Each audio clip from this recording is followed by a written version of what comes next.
그래서 사람들이 예수께 와서 세례를 받는데 세례 요한보다 더 세례를 많이 베풀었다는 건데, 그건 사실은 제자들이 베풀었어요. 이런 거 볼 때 이런 세례를 지금도 그렇잖아요. 세례를 어디서 받았느냐, 누구에게 받았느냐, 사실 이런 게 중요한 게 아니고 세례 자체가 중요해요. 누구 이름으로 받았는가, 성부, 성자, 성령의 이름으로 세례받은 게 중요하지, 그 목회자의 그 인격이 좀 어떠냐, 그런 거에 따라서 세례가 참이냐 거짓이냐 이렇게 나눠지지 않아요. 제자들은 아직 지금 아무것도 잘 모르는 단계인데 그래도 그 이름이 중요한 거예요, 항상. 그래서 이제 그렇게 베풀었다 이런 얘기였고, 아마 이런 얘기를 바리새인들이 들었을 것이고 많이 긴장했을 게 분명합니다. 앞부분에서도 보면 그랬기 때문에. 그래서 이제 여러 가지 이유로 어쨌든 예수님께서는 갈릴리로 가시게 됐어요. 그때 갈릴리로 가는 방법이, 예루살렘에서 갈릴리 가려면 바로 위로 올라가면 되는데 그 위가 사마리아잖아요. 사마리아. 그러니까 일로 올라가면 사마리아 사람을 만나기 때문에 유대인들은 다 옆으로 요단강을 건너서 그 베레아를 통해서 이제 갈릴리로 가는 게 원래 기본 코스예요. 사마리아 사람들과 상종을 안 했다는 것이죠. 근데 예수님께서는 일부러 그 4절에 보니까 이걸 통행하여야 하겠는지라 사마리아를 통행했다.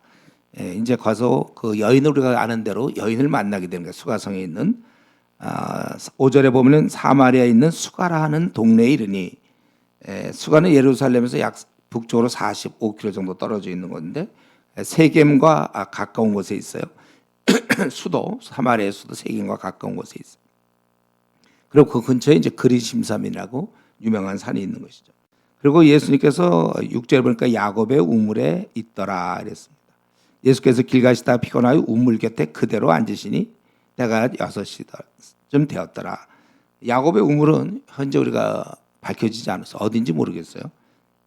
그리고 때가 6시쯤 되기 때문에 이걸 이제 로마 시간으로 썼느냐, 아니면 그렇다면 이제 6시면은 로마 시간으로 했는지 아니면 유대인 시간으로 했는지 그거에 따라서 달라지는데, 이게 그 로마 시간으로 아침 6시라면 이제 유대인들에게는 정오가 되는 거죠. 정오가 되고 그 시간에 6시간 차이가 있습니다. 그러니까 우리가 보통 학자들은 이거 이제 정확히는 얘기 못하지만 점심쯤, 정오쯤 되었을 거다 이렇게 보고 있습니다. 이래서 이제 예수님께서 이제 시작되죠. 사마리아 여자 한 사람이 물을 길러 왔으면, 그때 마침 물을 길러 와요. 그래서 예수님과 대화하게 되는데 총 7번 하게 됩니다. 그중에 6번은 예수님과 여자 이렇게 서로 대화하다가 맨 마지막에 7번째는 여자가 그냥 달려나가는 거죠. 놀래가지고 이제 충격을 받아가지고 이제 그건데, 첫 번째 뭐냐면 예수님께서 물을 좀 달라 이렇게 얘기했어요. 그러니까 여인이 어째서 나에게, 9절에 보면 나에게 물을 달라 하는가, 유대인으로서 어찌하여 사마리아인 여자인 나에게 물을 달라 하느냐. 그 당시에 인종적 편견 때문에 유대인들은 사마리아인을 상대도 안 했고, 사마리아인은 여러분 누구죠? 그 북왕국 이스라엘이 망하면서, 남왕국 유대는 아직 안 만났죠. 아직 안 망했어요. 북왕국 유대가 이스라엘이 망하면서 이방인들이 들어와서 거기서 이제 어떻게 보면 그 혼혈 민족이 생긴 거죠. 그게 바로 사마리아인이에요. 그래서 아주 유대인들은 그들을 굉장히 무시했고, 그 혼혈 민족을, 그래서 사마리아인들이 아주 무시를 많이 당했는데, 특별히 여자인 나에게 물을 사마리아인, 여기서 강조가 사마리아인 여자인 나에게 물을 달라 하나이까, 이는 유대인이 사마리아인과 상종하지 아니하기 때문에 이런 말을 했다 그거죠. 더구나 남자는 여자에게 말을 걸지 않아요. 이런 길거리에서 여자와 대화를 하지 않았어요, 그 당시에. 더 이게 참 심지어는 가족들과도 별로 얘기 안 했다는 그런 얘기도 있을 정도니까. 근데 어떻게 해서 당신은 여자인 나에게, 그리고 또 사마리아인인 나에게, 유대인인 당신이 어떻게 그렇게 하십니까? 이렇게 얘기했습니다. 이래서 이제 이게 첫 번째 얘기가 끝났고, 두 번째 예수님께서 10절에 이르시되 내가 만약 하나님의 선물과 또 내게 물 좀 달라니까 누구인 줄 알았다면 네가 그에게 구하였을 것이요 그가 생수를 내게 주었으리라. 지금 왜 당신 나랑 상종하냐 하면 이제 그거 얘기해야 되잖아요. 왜 상종하는지, 내가 사실은 뭐 어떻게 되고 구원하러 왔기 때문에 너들도 구원하 뭐 그런 얘기 할 수 있겠죠. 왜 상종합니까? 그랬는데 예수님은 지금 오히려 그게 아니라 하나님의 선물과 물 달라 하니까 누군지 알았다면 네가 오히려 구했을 것이다. 그러면 그가 생수를 주었으리라. 제가 이거 가만 보니까 예수님께서는 지금 여인의 질문에 일일이 답변할 그런 의사가 없어요. 그거 왜 나랑 상종하느냐 그 얘기 지금 하고 있겠습니까?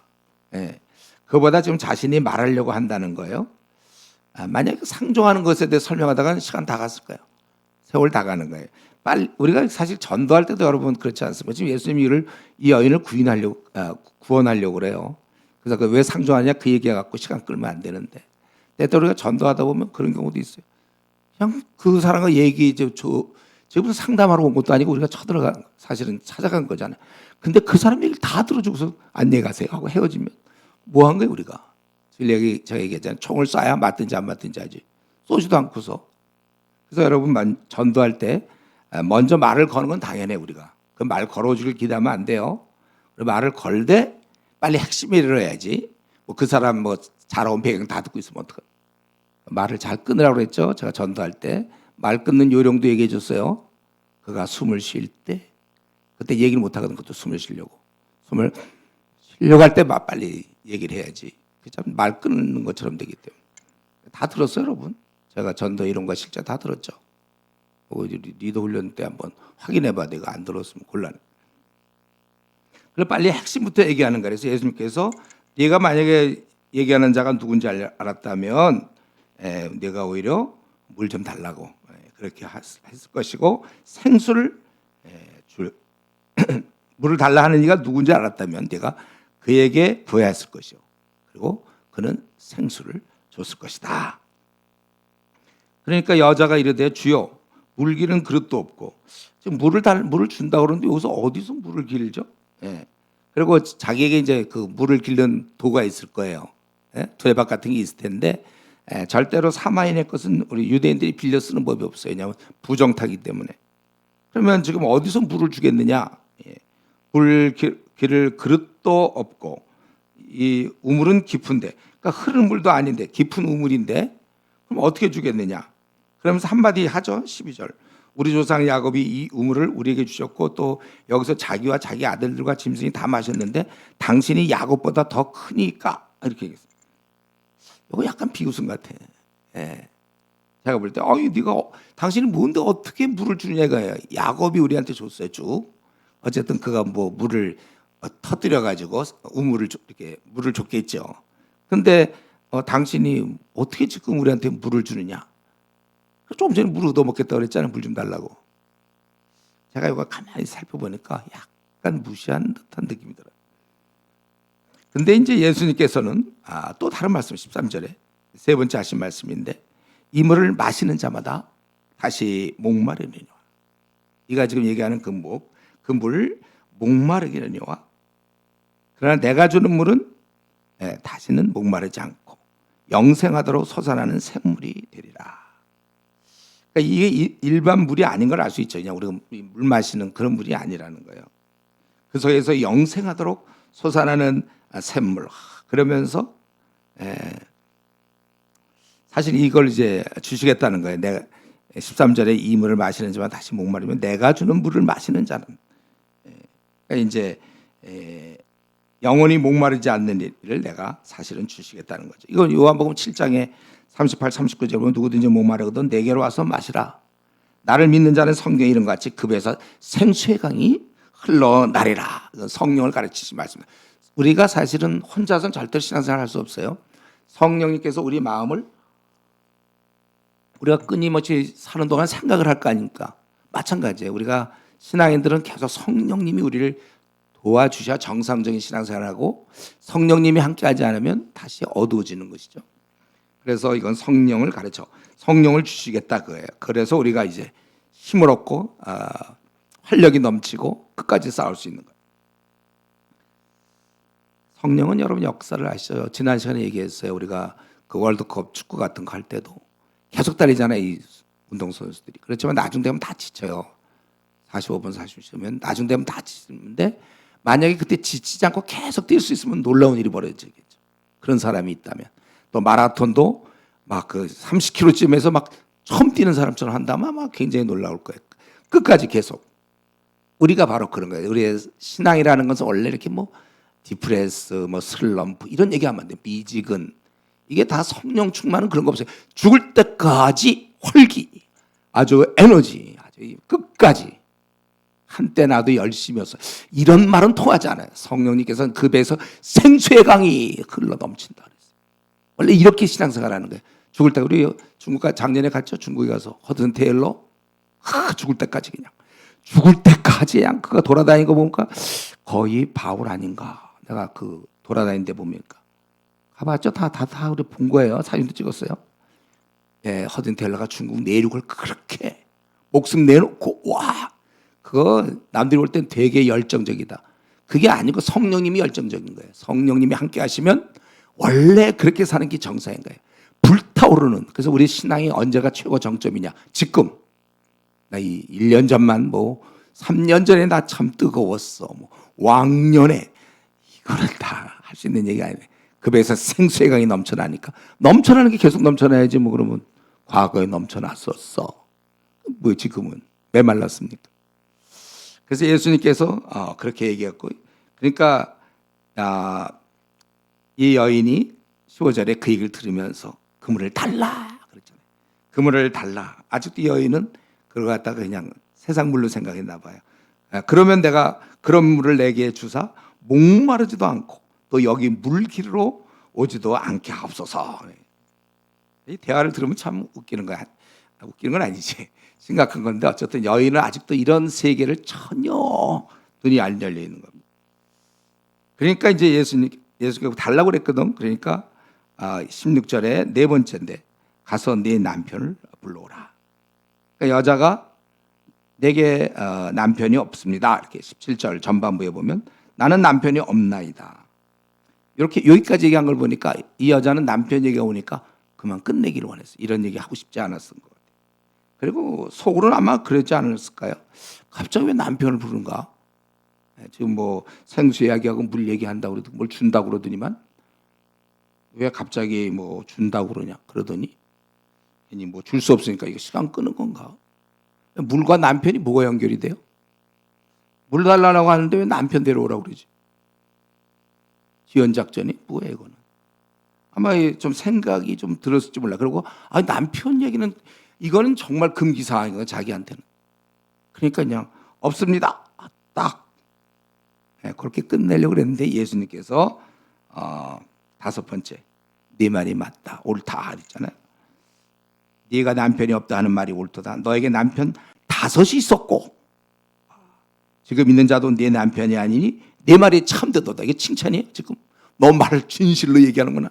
그게 아니고 지금 굉장히 엄청난 얘기를 하고 있어요. 네 말이 남편 너 5이 있었다. 보통 연예인도 이 정도 어려운데 한 3번 정도 아예 지쳐갖고 그만둘 텐데 5번 있었고 지금도 또 있는데 남편이 아니다. 저는 이 얘기를 들었을 때 이 여자는 그야말로 충격이었고 졸도 직전까지 갔을 거예요. 이건 뭐 자기의 은밀한 사생활을 다 알고 계셔. 그 동네 사람도 잘 모를 것 같으면은. 근데 세상에 처음 본 남자가 유대 사람과 상종한 적도 없고 지나가던 어떤 한 남자가 자기의 과거를 다 마치다니 이건 너무나 엄청난 일 아니겠어요? 여러분이 어딜 갔는데 내가 그걸 집에서 좀 생각해서 어딜 갔다 그러면 좋을까? 여러분이 아주 정말 낯선 것이 어디가 낯선 것일까?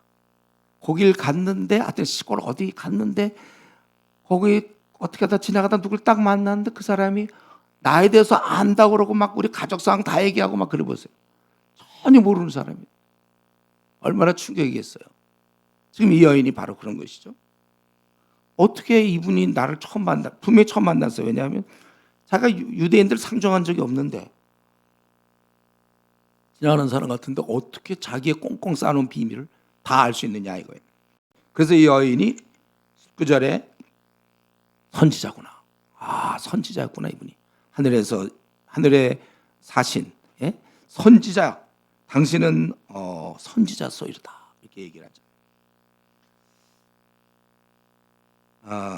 알고 보니까 이 여인은 지금 삶이 엉망이었어요. 그리고 엉망도 보통 사람보다 더 심했죠. 아주 타락하고 부도덕한.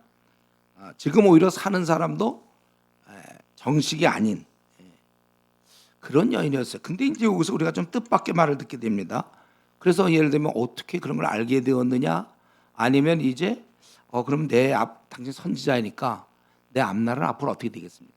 그 지금 옆에 지금 그나마 살고 있는 남자가 내 그럼 마지막 남편이 됩니까? 아니면 뭐 내 앞날은 어떻게 됩니까? 여러분 만약에 누가 다 맞추는 사람이 나온다면 안 물어보겠어요 그거를? 근데 여기서 아주 독특한 질문이 나오죠. 뭐냐면 어디서 하나님을 예배해야 되느냐 이 질문이에요.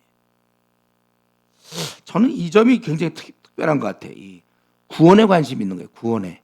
자기의 삶이 엉망이지만 구원에 관심이 있단 말이에요. 그래서 우리 조상들은 이 산, 이건 그리심산입니다. 그리고 유대인들은 예루살렘에서 예배 드려야 된다고 그랬어요. 그럼 그리심산은 사마리아인들은 그런 이제 자부심이 있는 거죠. 여기서 그때 축복을 선포하고 그러니까 여기서 드려야 된다고 대대로 내려왔을 거고 예루살렘 못 갔을 게 당연하니까 그런 식으로 배웠을 거고 당연히 유대인들은 예루살렘이잖아요. 솔로몬 때부터 다 거기 예루살렘에서 드려야 된단 말이에요. 이 말 속에 뭐가 있냐면 우리가 하나님을 제대로 만나 경배하려면 어디론가 하나님이 계신 듯한 장소에 가서 빌어야 되는 거예요. 그래서 그건 약간 맞지 않지만 복권 사는 것도 보면 1등이 나온 것 이런 거 막 써붙였던데 왠지 가서 그런 데가 잘 나올 것 같고 특별히 불교에서 그런 거 좀 심한 것 같아요. 제가 보니까 이전에 대구에 그 동화사라는 데가 있었는데 거기는 사람들이 굉장히 몰려요. 때만 되면 몰고 수능 때 많이 와요. 그거 아주 영험하다. 여기는 여기서 밀면 뭐가 된다. 특별히 아픈 사람 이런데 또 사업 번창을 위해서 고장소로 가야 돼. 약간 거기서 들어줘 고분이 이런 생각을 해요. 그러니까 이들도 좀 예배를 드리고 결국 구원을 받아야 되는데 어떻게 어디 가서 예배를 드려야 하나님을 찾아야 우리 걸 들어주겠느냐. 그럴 때 여섯 번째로 예수님께서 이르시되 여자여 내 말을 믿으라. 이 산에서도 말고 너희가 얘기하는 그림산 예루살렘도 말고 너희가 아버지께 예배할 때가 이르리라. 너희는 알지 못하는 것을 예배하고 우리는 아는 것을 예배하노니 이는 구원이 유대인에게서 남이라. 원래 이제 구원 자체가 먼저 유대인부터 시작해서 번지는 거잖아요. 그러면서 아버지께 참되게 예배하는 자는 영과 진리로 예배할 자가 오라니 곧 이때라. 아버지께서는 자기에게 이렇게 예배하는 찾으시니라. 누구를 찾냐면 24절 하나님은 영이시단 말이죠. 육신이 아니세요. 그래서 예배하는 자는 영과 진리로 예배해야 된다. 그러니까 지금 이 산도 아니고 예루살렘도 아니다 이거죠. 이 문제는 지금 예루살렘이라고 얘기하는 사람, 그리심산에 얘기하는 사람은 모세 때 전해진 율법에 근거하여 그들은 사실은 좀 제한적인 율법적 규례였는데 그걸 이제 붙이고 있잖아요. 그러나 지금 예수님이 오시면서 이제 이런 율법 예배는 다 폐해져야 되는 거예요. 참 예배는 영과, 그러니까 영이라는 것은 마음, 성령님이 이끄시는 그 마음을 다해서 하나님께 예배드리는 게 맞는 것이지 어떤 유대인의 형식적 의식 가서 제사 드리고 하는 식이 아니라 하나님은 영이시기 때문에 우리는 성령의 인도 따라 우리의 마음을 다해 하나님께 경배하는 것이 중요한 거예요. 그래서 우리가 이곳에서든지 어디서든지 우리는 예배할 수 있는 것이고 마음이 중요해요. 마음. 그리고 진리.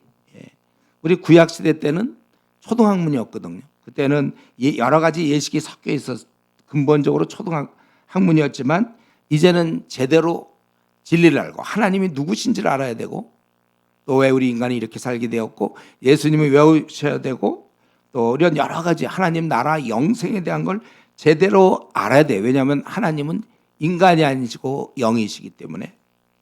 그래서 보통 하나님이 영이 아니시라면 인간이시라면 인간적인 것을 개발해서 교주라면 자기들의 방식으로 하나님을 섬기려 한단 말이에요. 그렇게 해서는 안 된다는 거예요. 지금 우리 카톨릭 같은 경우는 굉장히 인간적 방법 많이 들어가 있지 않습니까? 웅장한 교회 건물이라든가 어디 촛불 같은 거 많이 켜놔. 이상하게 가만 보면 종교 의식은 이상하게 촛불 같은 거 많이 켜놓더라고요. 저희 동네에 그 불교 절이 하나 비슷한 게 있는데 그건 또 24시간 초가 켜져 있어요. 3,000원인가 얼마. 하여튼 계속 켜져 있어 그거. 굉장히 그런 게 왠지 또 우리 카톨릭 같은 성당 가 보면 벽에 성화 같은 거 막 또 동상도 막 세우고 예. 그리고 여성도 예배 때 머리에 막 수건 같은 것도 쓴다든가 교황 옷을 봤어요. 교황 옷 입는 건 막 번쩍번쩍번쩍하고 막 왕관 같은 거 쓰고 막 이거 이게 뭐예요? 제가 혹시 왕관 쓰고 나오면 되겠어요?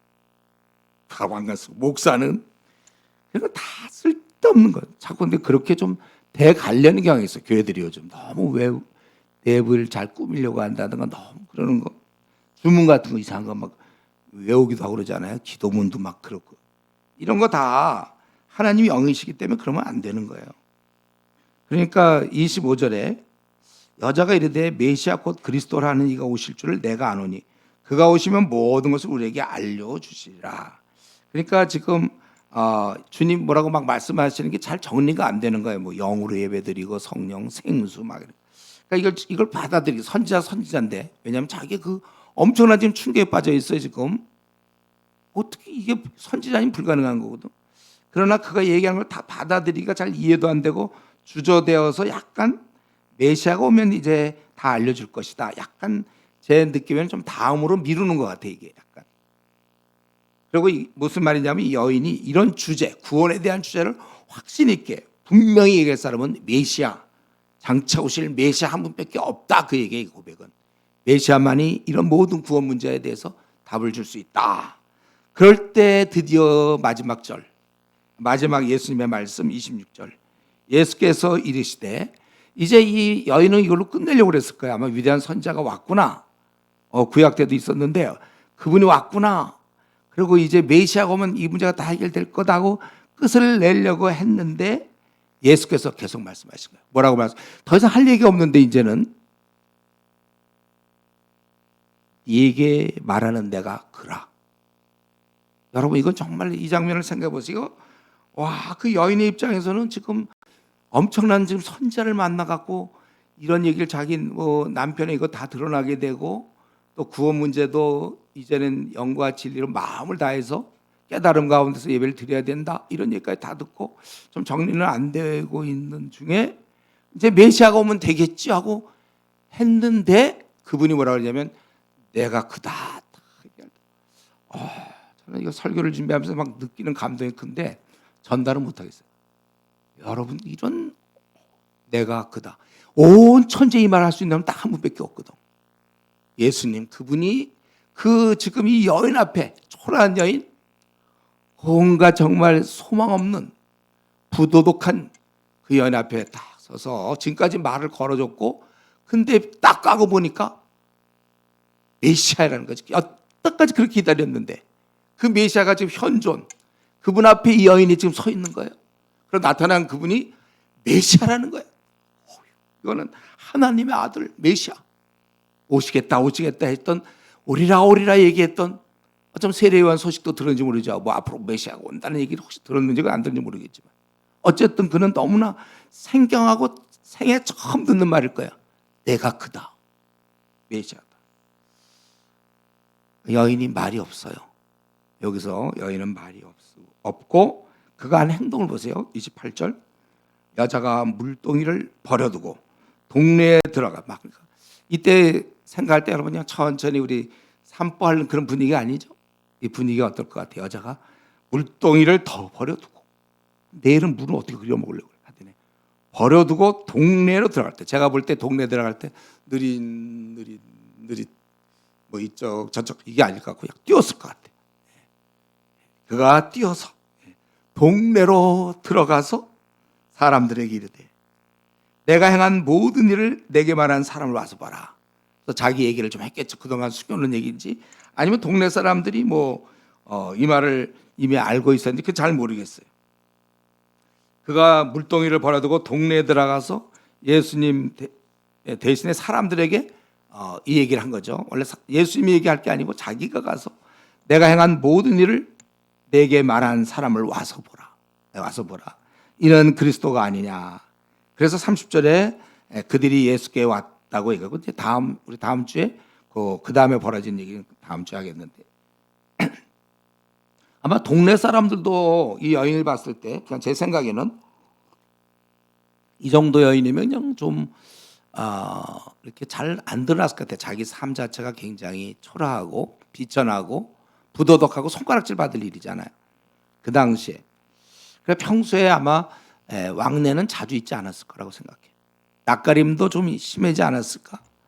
그리고 그가 뭐 어디 동네에서 무슨 자기가 무슨 통장도 아니고 반장도 아닌데 막 사람들을 뭐 얘기할 것도 없는데 지금은 제 느낌에는 그가 막 뛰어들어갖고 약간이 아니라 상당히 흥분하면서 뭔가 큰 소리로 메시아가 나타났다 그 얘기하는 거잖아요. 메시아가 왔다 그거예요. 그리스도가 아니냐. 평소에 그런 얘기 할 사람도 아닌데 그 여인이 막 나타나서 상기된 표정과 조금 약간 뛰어왔을 것 같아 내 느낌에. 그리고 그리스도가 나타났다 그 얘기를 하는 거죠. 그 사람들이 오게 됐다 이제 그거예요. 그러니까 이 여자는 그 선지자라는 말에 선지자라고 고백하는 걸 통해서 이미 신뢰하고 있었고 메시아라는 말을 때 뭐 긴가민가 했지만은 그 순간에 그런 걸 받아들였고 자기가 오래 믿어왔던 우리가 오래 믿어왔던 사람들의 우리가 지금 얘기하는 그런 깊은 고백은 아니겠지만 대화 중에 또 예수님의 그 눈빛과 말씀하시는 모습 정말 메시아다운 그런 것을 압도당하지 않았을까. 그래서 분명 나름대로 깨달았고 그래서 가가지고 그리스도가 결국 왔다 그 얘기를 하는 거잖아요. 근데 여기서 아주 중요한 건 그거예요. 물동이를 버려두고 그의 심리 상태를 잘 얘기하고 있어요. 물동이 정도는 버려둬야지 물이랑 온 김에 여기 오기도 힘든데 잘 물이나 들고 가서 양쪽에 메시아가 왔다 이런 분위기는 아니에요. 그냥 집어 던지고 지금 흥분해서 와갖고 그리스도가 왔다 그 얘기하는 거죠. 제가 생각할 때 이 여자는 보통 때 나타나지도 잘 않았고 이때도 원래 보통 학자들이 얘기하지만 낮 시간에 원래 물길 오는 시간도 아닌데 아마 사람들을 피해서 온 거 아니냐 뭐 이렇게도 볼 수 있어요. 그러니까 이 여인의 이제 우리 말씀을 좀 정리해 보면 오늘 주님 만나기까지 이 여인의 삶을 살펴보면 한마디로 딱 얘기할 수 있어요. 한 글자로 꽝이었대. 꽝. 삶 자체가 완전히 왜 태어난지 몰라. 꽝이야 꽝. 그리고 본인은 굉장히 삶 자체가 힘들었을 거예요. 보통 이혼을 하거나 이럴 때 상처들이 굉장히 크대잖아요. 좋아하던 그 애증 관계와 이런 것 때문에. 그리고 지금 그런 경우는 물론 5번, 남편 5명. 그리고 지금도 남편이 아닌 자와. 그렇다면 그가 그동안 결혼 생활에서 얼마나 심한 갈등과 미워함과 애증 관계와 배신감, 깊은 상처. 내 생은 왜 이 모양이냐 뭐 이런 게 있을 거고 그리고 또 한 가지 생각해서는 그 자녀 문제는 어떻게 되는지 모르겠어요. 보통 그 당시 뭐 피임이 잘 된 것도 뭐 어떻게 돼서 이 자녀들이 있었을 텐데 그들은 또 어떻게 해결했는지 그리고 이런 성적인 분란 그리고 앞날에 대한 그 확신 없음 그리고 이번에 6번째로 만났지만 또 이 사람과 경험상 잘 된다는 보장도 없어. 그동안 계속 안 돼 왔잖아요. 절망이죠 절망. 그리고 계속 한 여인으로서 그 당시 여인이 돈 벌기 어려워. 요즘이야 이제 좀 하지만 그 당시 여인으로서 먹고 사는 문제가 굉장히 컸단 말이에요. 제가 생각할 때 그의 심령을 보면 굉장히 푹 가라앉아 있을 것 같아요. 앞날에 별로 밝지가 않을 것이고 굉장히 부정적인 것이 개발되었을 거고 허무했을 것이고 내면의 깊은 상처가 아물었다가 다시 터지고 상처들이 계속해서 그 내면에 이 정도면 굉장히 깊은 상처 속에서 살았을 것입니다. 그런데도 여기서 보니까 여전히 그는 종교 문제를 갖고 있었어요. 구원의 문제를 갖고 있었단 말이에요. 자기는 아마 지옥 갈 거라고 생각했을 거예요. 제가 모태신앙인데 제가 대학 시절에 제가 확실히 깨닫기 전에는 저는 지옥 갈 거라고 생각했다고 그랬잖아요. 내 행동을 보면 주님께서 나를 분명히 난 깨끗하지가 않고 온전하지가 않으니까 그 용서 개념을 잘 몰랐기 때문에 나는 분명히 지옥 갈 거다 생각할 때 항상 마음이 편하지 않았어요. 그러니까 매일 술 먹었죠. 그리고 퍽 하나 치고 답답하고 힘들어. 그러니까 이 여인도 아마 그런 종교적 마음은 있었을 건데 굉장히 무지했고 그러면서도 예배를 어디서 해드리면 혹시 구원받나? 그리고 잘 이해 안 되니까 메시아가 이제 온다는 것에 대한 막연한 기대는 있었던 것 같아요. 그러니까 본인 삶도 내면의 깊은 상처 속에 또 종교적으로 자기는 구원받을 수 없는 그러한 어떤 것을 분명히 느꼈을 거 아니에요. 간음죄의 그런 거니까. 그러니까 한마디로 혼돈 그 자체인데 그렇다고 빠져나올 길은 없어요. 매일매일 그 하루하루 살겠고 그날도 물길로 왔던 거예요. 뭐 밥을 해 먹든지 뭘 해야 되니까. 그러면서 이제 구원의 어떤 문제에 대해 그래도 관심이 있었다는 거예요. 그러니까 만약에 이때 주님을 만나지 않았다면 그는 계속 그 또 여섯 번째 남자를 만났을 거고 그 결과가 어떻게 될지 모르고 또 먹고 살아야 되니까 물은 길로 왔을 거고 사회적 관계는 이 정도면 보통 왕따거나 아니면 스스로 자기가 동굴에 들어가서 마음문을 닫고 그냥 고독하게 체념하면서 왜 내가 살아야 되는지 지루한 삶의 연장이죠. 만족은 여기 있었겠어요, 여러분? 여기서 어떤 만족이 있겠습니까? 기쁨? 그런 건 거리가 멀죠. 무슨 뭐 목표? 내가 무엇을 위해 사는가? 그런 것도 없었을 거예요. 참 불쌍한 사람이고 그래서 바로 주님이 원래 베레아 쪽으로 갈 수 있었는데 이 사마리아 여인을 사실은 만난 것이죠. 삶 자체가 곤고하고 심신이 고단한 자요. 또 절망 중에 사는 사람들에게 생수를 주시고자 하는 그래서 주님이 주신 거고 분명히 주님 말씀하셨죠. 내가 주는 물을 마시면 다시는 13절과 14절에 보면 다시는 목마르지 않는다. 행복이야. 진정한 행복. 과거에 어떻게 살았든지 거기에 끌려다니지 않고 완전히 새로운 거예요. 우리가 진짜 주님을 만나기 전까지는 목마르는 거예요. 그러니까 왜 괜히 이제 주님 만나야지 못했기 때문에 뭔가 행복을 찾아 나서 행복을 우리가 주님을 만나면 더 이상 행복을 찾아 나서지 않습니다. 그럼 뭐예요? 그러면 행복을 찾아 그냥 행복해요. 우리가 무슨 행복을 찾아 나섭니까? 주님을 만났는데 내가 이렇게 되면 행복할 것이다. 이게 이제 지금 제대로 주님 못 만나. 주님 만났으면 끝이라고 제가 벌써 지금 한 70번은 더 얘기했지 않았을까? 70번씩 한 7번 더 해야 여러분 이해하겠어요. 우리가 행복하대.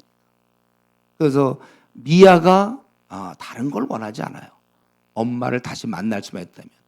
잃어버린 아이는 엄마만 만나면 되는 거지. 엄마 손에 들린 뭐라고 그랬어요? 아이스크림, 초콜릿. 그런데 관심이 없는 거고. 우리가 정말 주님을 만났다면 다시는 목마르지 않아요. 그때부터 행복한 거예요. 이 땅에서 어떤 걸 얻거나 못 얻거나가 중요하지 않아요. 그냥 목마르지 않는 거예요. 우리는 진짜 행복한 거예요. 늘 얘기하지만 되는 것 하나도 없어도 세상에서 모든 게 인정으로 이어지잖아요. 우리가 인정을 받지 못해도 우리가 행복하다니까요. 주님을 진짜 만나기 전까지는 여전히 목마른 거죠. 어떤 사람은 세상의 인정에, 어떤 사람은 돈에, 어떤 사람은 뭐 학벌에, PhD에, 아니면 어떤 지위에 뭔가 계속해서 목말라. 주님을 만난 이상 더 이상 목마르지 않아요. 우리는 오늘 행복한 것이고 오늘 삶을 맞춰도 괜찮아요. 원래 우리는 다 얻었어요. 자, 우리 이제 말씀을 마쳐야 되겠는데 한번 우리 지금 질문하고 싶어요. 내가 현재 사는 모습, 나는 확실히 영원히 목마르지 않는 생수를 마셨습니까? 그래서 좋아요. 너무 좋아. 나는 살맛인 걸 다 그냥 좋아. 나는 지금 나는 너무 자유해. 나는 나 어떻게 내가 이렇게 인생길에서 나는 어떻게 이렇게 안식과 기쁨과 만족을 누리고 뭐 이렇게 행복하지? 난 진짜 내 생을 건졌구나. 성경에서 얘기하는 다시는 목마르지 않는 거구나. 그래서 여러분 안도의 한숨을 쉬고 있습니까? 그렇다면 주님을 제대로 마신 것이고 주님이 주신 생수를 마신 거예요. 목마르지 않습니다. 나 요거만 하면 내가 목마르지 않을 때 그런 생각하는 사람 아직 멀었어. 내가 이번에 결혼만 하면 내가 이번에 그 박사학위 그것만 딱 받으면 난 진짜 만족할 때. 내가 이번에 뭐가 있을까? 여러분이 뭐가 있어요? 요것만 되면 내가 행복. 그 아직 멀었어요. 멀고도 멀었습니다. 그까지가 다 필요 없다니까요. 주님 만나 배운 자들은 다 필요 없어요. 그러니까 지금 신천지가 그거 아니에요? 신천지가 구세주를 만났거든. 걔들은 이만희. 그걸 진짜 재림주를 믿고 나니까 돈이고 뭐고 다 필요 없어. 학교도 그냥 안 다녀. 그냥 망한 거지. 우리가 볼 때 망한 건데 학교 학점이고 뭐 다 집어 던지고 돈 집안도 다 뛰쳐나와. 뭐 그냥 있는 거 다 바쳐 지금 재림주 나타나서 미쳤. 우리가 볼 땐 저건 미혹해 된 거고, 우리가 진짜라면 내가 아끼는 게 뭐가 있어요? 여러분 지금 뭘 아끼고 있죠? 요건 절대로 주님, 내가 이 영어는 놓을 수 없습니다. 영어 PhD 이건 꼭 따야 되겠습니다. 세상에서 알아주는 건물주는 놓을 수 없습니다. 이거예요? 뭘 붙잡고 있어요? 다 필요 없다니까. 오직 우리는 행복하고 기쁘고, 이게 우리의 모습이에요. 우리가 비록 사는 날 동안 그러나 오해하지 마세요. 계속 어려움과 시험은 있을 망정 우리의 평안과 기쁨은 건드려야 분명히 그랬잖아요. 내가 주는 물은 마셔 다시는 목마르지 않다고 그랬어요. 더 이상 우리는 갈 급이 없어요. 자, 그래서 내 현재 모습이 이겁니까? 좋죠. 아니면 이 여인처럼 혹시 아직 생수를 못 마신 여인처럼 지치고 힘든 사람이 있습니까? 그렇다면 이제 삶이 행복하지 않죠. 뭐 그렇게 별로 뭐 그렇게 슬프지도 않지만 별로 기쁘지도 않고 뭐 보람도 없고, 이 여인의 삶이라면 한 번뿐인 인생 아무 꿈도 없는 거예요. 우울하게 결혼 인생길을 그냥 어쩔 수 없이 사는 사람, 우리가 늘 얘기하는 거 이생망, 요거에 해당하는 거죠. 이번 생은 망했다. 그냥 그래 어떻게 하다 보니까 좋은 학벌 못 갖고 좋은 외모도 없고 뭐 좋은 집안도 없고 실력도 별로 없고 되는 것도 없고 이번 생 망했다. 이생망. 그거는 생수를 마시지 못한 여인이죠. 생수를 그거는 완전히 바뀌는 거예요. 우리 중에 아직도 그런 자가 있다면 영원히 목마르지 않는 샘물을 마셔야 됩니다. 다른 방법이 아니고 또 오직 주님만 꽉 붙잡아야 돼. 고집을 버리고 주님 앞에 솔직히 나가서 나는 이런 게 힘듭니다. 그래서 나는 행복하지 않습니다. 주님께 아뢰고 주님 찾아와 주십시오. 나는 생수를 마시기 원합니다. 그래야 전혀 다른 삶을 이제 살게 되는 거예요. 어쨌든 이 여인은 생애 처음으로 메시아 주님을 만나고 그렇게 바뀐 겁니다. 이후에 이제 바뀌는 거예요. 사실 근데 저와 여러분이 이미 메시아를 만나지 않았나요? 그렇다면 우리는 바뀐 모습으로 살아야 된다는 거예요. 제가 생각할 때 여인이 처음에 주님을 만났을 때 굉장히 무표정했을 것 같아요. 천천히 걸어왔을 것 같아요. 천천히. 또 물길로 와야 되는구나. 그러나 주님을 만나서 동네로 갈 때는 여기 물동이를 버려두고 동네방네 외쳤을 것 같아요. 한번 조금 목소리로 나 메시아 만났다 친구한테 얘기한 게 아니에요. 이거는 동네 가서 얘기해서 사람들이 나온 겁니다. 저는 여기서 특별히 좀 얘기하고 싶은 것이 그거예요. 물동이를 버려두고 동네방네 다니던 그 모습. 뭔가 그런 흥분한 상태, 열정, 좀 뭔가 사로잡혀 있는, 좀 내 생을 다 쏟아부어도 될 만한 일에 나를 던지고 있는가. 이 여인은 지금 물동이를 내버려뒀어요.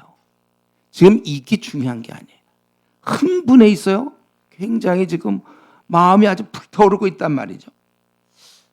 저는 우리가 이런 물동이 라이프 스타일 이런 말 써도 될까? 물동이를 버려둔 그런 상태, 메시아를 만났기 때문에 나머지가 다 물동이를 버려두는 것처럼. 사실 우리가 목표가 있어야 돼. 삶의 목표. 주님이 주시는 그 꿈이 있어야 돼요. 우리에게는 비전. 나는 이것을 살다 죽겠다. 이게 딱 있어야 되는 거예요. 이것 때문에 그렇다면 물동이 같은 거 다 버려둘 수 있어요. 지금 메시아를 알리러 가야 되는데 물동이가 지금 오히려 그걸 들고 있겠어요. 지금 없어져도 돼 그런 거는요. 뛰어가서 쫙 얘기하는 약간 이 얘기 제가 이거 생각하다 보니까 약간 엘리사 얘기 생각나. 엘리사가 딱 부름 받을 때 엘리야한테 부름 받을 때 자기가 직접 몰던 소를 잡고 그 끌던 그 멍에 같은 걸로 이제 그 나무로 해오고 그래서 고기를 구워 먹고 자기가 이제 난 끝났다 이거죠. 돌아올 수 없는 다리 끊어버리고 가는 이런 모습. 그게 제가 모세도 이게 광야로 갈 때 이 발각됐잖아요. 바로한테 다시 오기 어려워. 그게 참 중요해. 이렇게 발각되는 바람에 옳소. 사람마다 그런 걸 한 번씩은 겪어야 돼.